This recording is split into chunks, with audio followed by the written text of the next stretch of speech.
Good day to you all. My name is Dolores Gupton, and I'm here today to deliver my oral history speech. The person I chose to be the subject of my interview is someone who I have great appreciation, respect, and love for, and he goes by the name of George Norman. Many of us have people in our lives who we couldn't imagine not existing.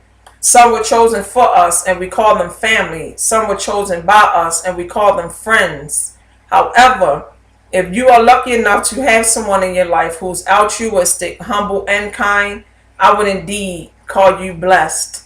Now, with great pleasure, I'll give a brief glimpse into the character and nature of the man George Norman, who I call my godfather, the man with the golden heart. If a man's humility is measured by his character and his life experiences, George's would expand the globe. From his modest beginnings in Portland, Jamaica, where he was raised with his twin sister and three brothers, he learned as a child the value of respect and helping others. This has also contributed to the fact that he had a close relationship with both his parents, who he contributes or credits with helping to shape him into the man he is today.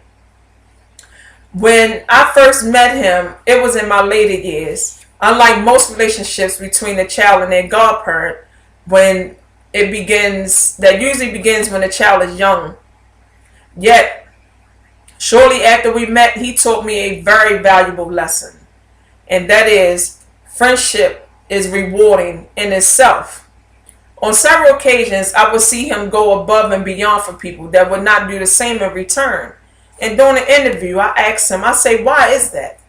Pretty much he said that he does it because he's born that way. He said it with a smile, but he more so said that it was embedded in him as a child because he would see his mother do the same thing. As a professional dressmaker, she would make beautiful clothing for people, even if they couldn't afford it. And he said she would do this without incident and with a smile on her face always. Gratification isn't always given to man that gives of himself. Yet I've never seen my godfather turn anyone away. Nor have I ever heard him, be boastful as to what he'd done for anyone or complain about doing it. However, there's been many people throughout history who's given of themselves for the betterment of people, everything they had. And I think this speaks volumes to not only their character, but also the true nature of who they are.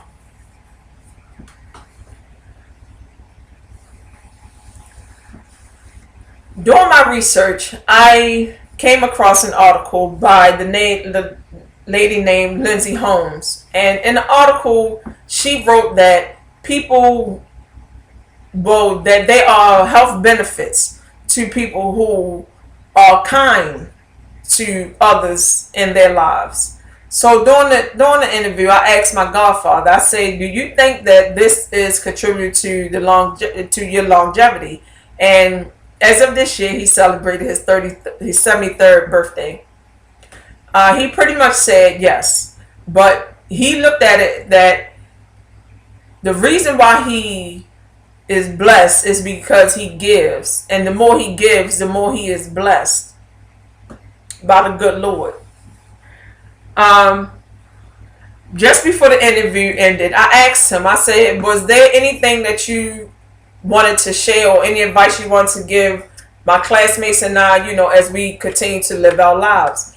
And right down to the last part of our conversation, he showed me why he's an awesome godfather and an amazing human being. These were his words of encouragement, or his words of advice to all of us. Well, there's one thing I can say. Young or old, it doesn't matter. Respect and manners will carry you right through the world. Respect for the big, respect for the small. The next is love. Love one another and try to help each other more if you can. And don't worry about nothing else. Life will take care of the rest. Respect. Thank you all and have a blessed day.